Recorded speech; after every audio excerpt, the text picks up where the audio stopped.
Welcome to today's deep dive.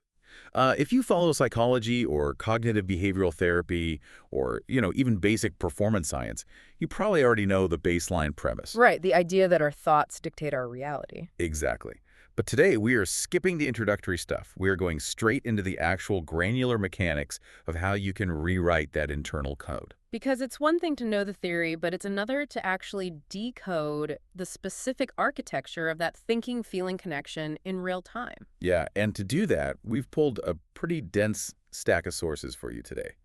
We're looking at academic psychology guides from Dartmouth, clinical intervention modules for overcoming depression, specifically the Back from the Blue As program from the Center for Clinical Interventions. Which is a fantastic resource, by the way. It really is. We also have rigorous performance protocols from the Army Resilience Directorate, plus some advanced research on mindset and Dr. Martin Seligman's concept of learned optimism.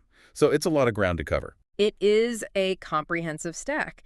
And what really ties all these seemingly disparate sources together is this focus on operationalizing mental resilience.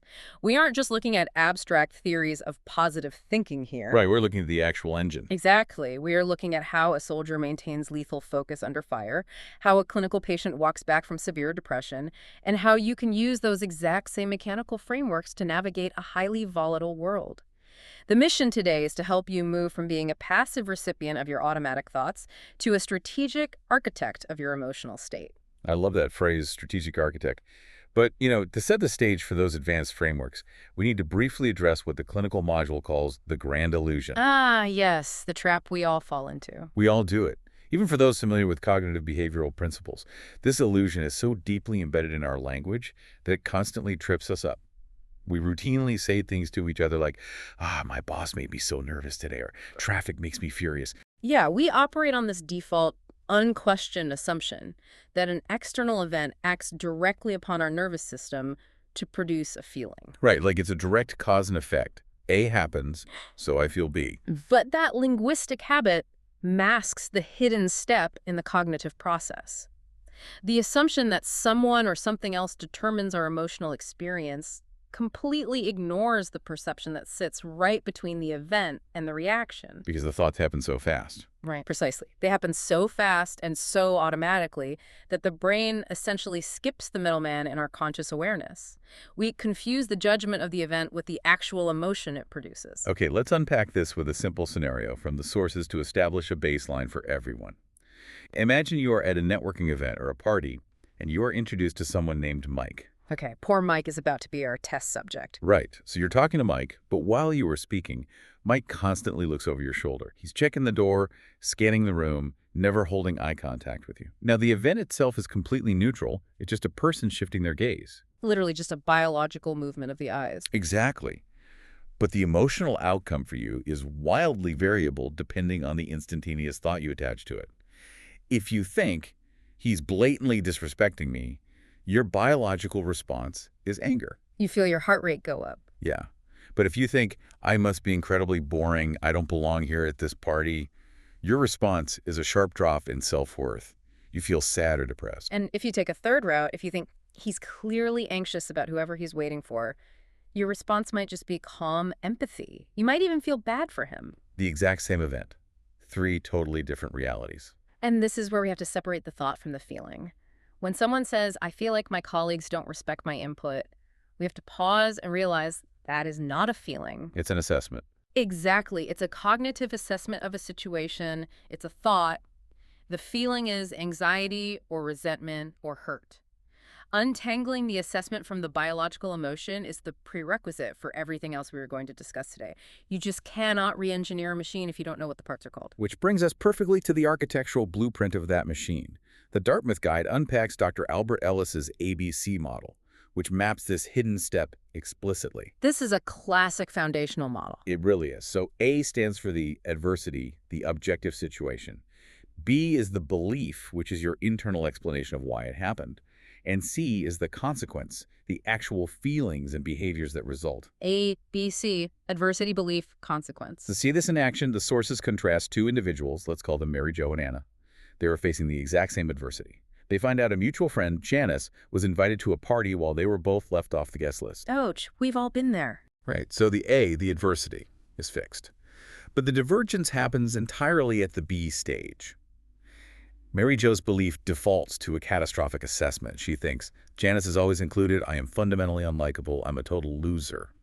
And the consequence is highly predictable based on that specific belief. Because she internalizes it so deeply, she feels depressed. The sources note she actually abandons her 2-month streak of healthy eating and jogging, eats a whole box of candy, and just isolates herself. Meanwhile, Anna processes the identical adversity through a completely different belief.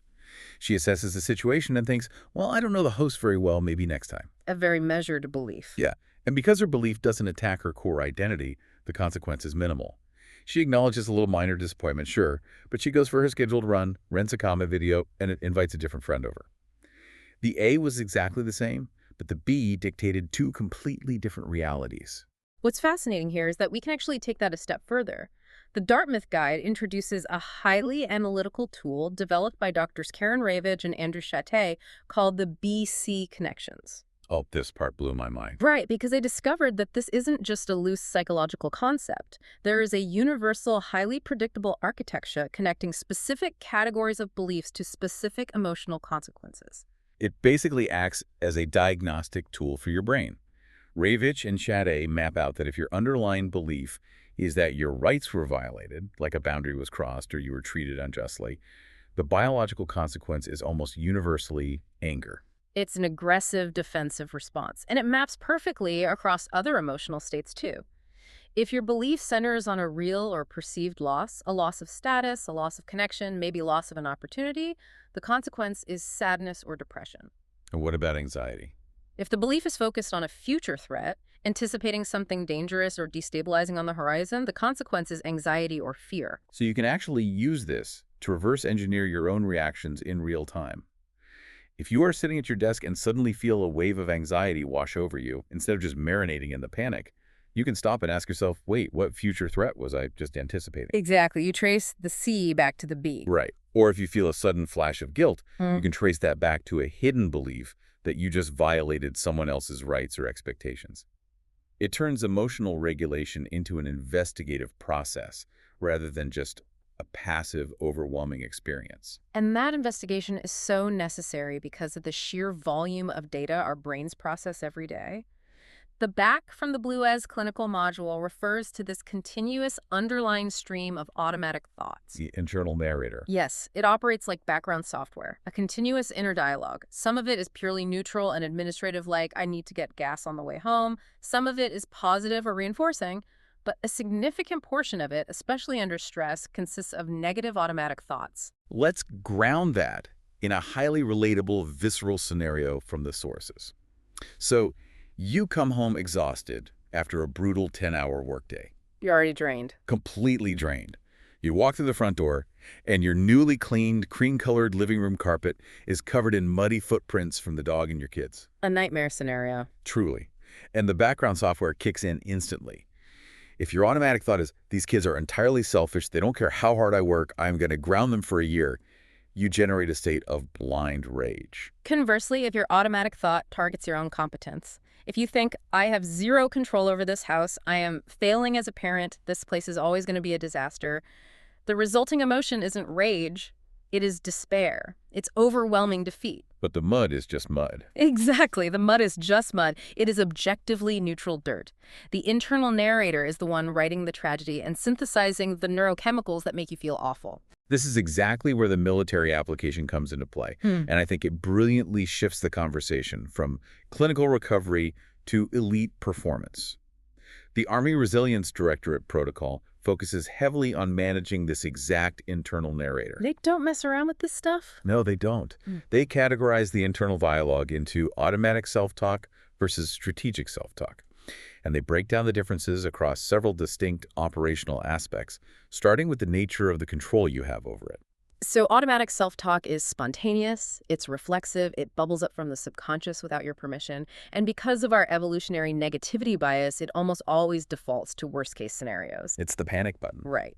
Strategic self-talk, on the other hand, is the deliberate, conscious override of that system. It is highly intentional. But, and let me push back on this a little bit, switching from automatic to strategic self-talk sounds incredibly taxing. If you are constantly policing your own internal monologue, cross-examining every negative thought that pops up when you see mud on the floor, doesn't that create massive cognitive fatigue? Does the military protocol address how to do this without burning out? That is the critical friction point, and you're right, it would be exhausting. The Army protocol addresses it directly through the aspect of timing. Automatic self-talk is immediate and reactive. It happens in the chaos of the moment. Strategic self-talk, at least in a military context, is not something you try to invent for the first time while you were under fire. So you prep it. Exactly. It is planned and practiced well in advance. Soldiers rehearse their strategic internal dialogue alongside their physical drills. The goal is to train the strategic responses so thoroughly that they eventually become the new automatic baseline when adversity hits. That perfectly aligns with how they view the purpose and content of the thoughts, too. Automatic thoughts are reflexive, often irrational or highly exaggerated, but strategic self-talk is strictly goal-oriented. It is engineered to be constructive and adaptive to the immediate mission. And the payoff they outline for this mental discipline is massive. From a performance standpoint, it dials in focus, sustains motivation, and builds confidence in high-stakes environments. And from a mental health standpoint, it regulates the nervous system, drastically improves coping skills, and builds the kind of resilience that prevents trauma from taking root in the first place. However, there's a catch. To run that kind of strategic mental software, you have to have the correct underlying operating system. You cannot sustain strategic self-talk if your foundational worldview fundamentally contradicts it. So what does this all mean for our baseline beliefs? Which brings us to the work of Said Hasim on mindset. The B in our ABC model, the beliefs we generate, are entirely filtered through our overarching mindset. Hasim contrasts the fixed mindset with the growth mindset, and the implications for emotional resilience are profound. They really are. If you operate with a fixed mindset, you believe that traits like intelligence, capability, and talent are static. You are dealt a hand at birth, and that is it. And that static worldview creates extreme vulnerability to adversity. Think about it. If you believe your capabilities are unchangeable, then any failure is not just a temporary setback, it is a permanent indictment of your inherent worth. It means you are broken. Yes. People with a fixed mindset actively avoid challenges because the risk of exposure is too high. They perceive the success of others as a direct threat to their own status. In contrast, the growth mindset operates on the assumption that abilities can be developed through deliberate effort and friction. Failure isn't an indictment of your DNA, it is just data. It is a necessary stepping stone for adaptation. And one of the most compelling nuances Hasim points out isn't just about how we process failure internally. It is how these mindsets dictate our social behavior after a setback. You're talking about the isolation element. Exactly. When someone with a fixed mindset faces a significant failure, their primary instinct is to hide. Because they view the failure as a permanent flaw, they assume everyone else will view them that way too. They isolate themselves out of a deep fear of judgment. And that isolation cuts them off from the exact resources they need to recover. Exactly. It's a vicious cycle. And Hasim notes that those operating with a growth mindset do the exact opposite. They actively seek out social support, feedback, and constructive conversations. They want to deconstruct the failure with mentors or peers to understand what went wrong. Because they tap into that external network, their recovery timeline from adversity is radically accelerated. It's a complete paradigm shift in how you handle a crisis. So how do we actually cultivate this? Hasim gives us 5 practical steps to build that growth mindset. First, embrace challenges instead of avoiding them. Second, reframe failure as a stepping stone rather than a dead end.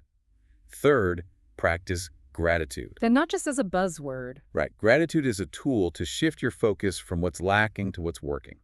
Fourth, surround yourself with supportive people who will give you constructive feedback.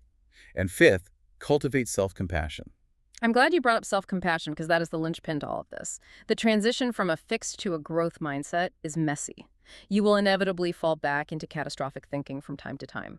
Self-compassion is the mechanism that allows you to acknowledge the mistake without attaching the heavy, paralyzing burden of self-criticism. Without it, you just use your failures as proof that you can't change. Precisely. You reinforce the fixed mindset. Okay, here's where it gets really interesting. What happens when we take all of this, the ABC architecture, the military strategic self-talk, and the growth mindset, and we systematize it into a daily practice? That brings us to our final source from 7 Summit Pathways, which breaks down Dr. Martin Seligman's paradigm-shifting work on learned optimism. Seligman is a towering figure in psychology. He was originally famous for his research on learned helplessness. Which sounds incredibly bleak. It is. It's the psychological state where an individual endures repeated aversive stimuli and eventually just stops trying to avoid it. They start believing they have zero control over their environment, so they just give up. Wow. But his later pivot to learned optimism is the exact antidote to that state. It is the empirically backed understanding that while you cannot dictate the external adversity, you maintain absolute sovereign control over your response. To operationalize this, Seligman essentially upgraded Dr. Ellis's ABC model. He kept adversity, belief, and consequence, but he added a D and an E. Right. The D stands for disputation and the E stands for energization. This is where the framework stops being an observational tool and becomes an active combat strategy against your own cognitive distortions. Disputation is the active, rigorous cross-examination of your own negative beliefs. When a catastrophic thought arises, you don't just observe it, you treat it as a hostile witness. I love that analogy. You put it on the stand. Exactly. You demand empirical evidence. You look for alternative, more plausible explanations for the adversity. You actively deconstruct the logic of the automatic thought. Let's run a practical application of this using the muddy footprint scenario from earlier. You walk in, you see the mud, and the automatic belief is, my kid did this because he is completely selfish, he doesn't respect me, and I am failing as a parent. The consequence is despair and anger. Right, the classics. Now, we initiate disputation.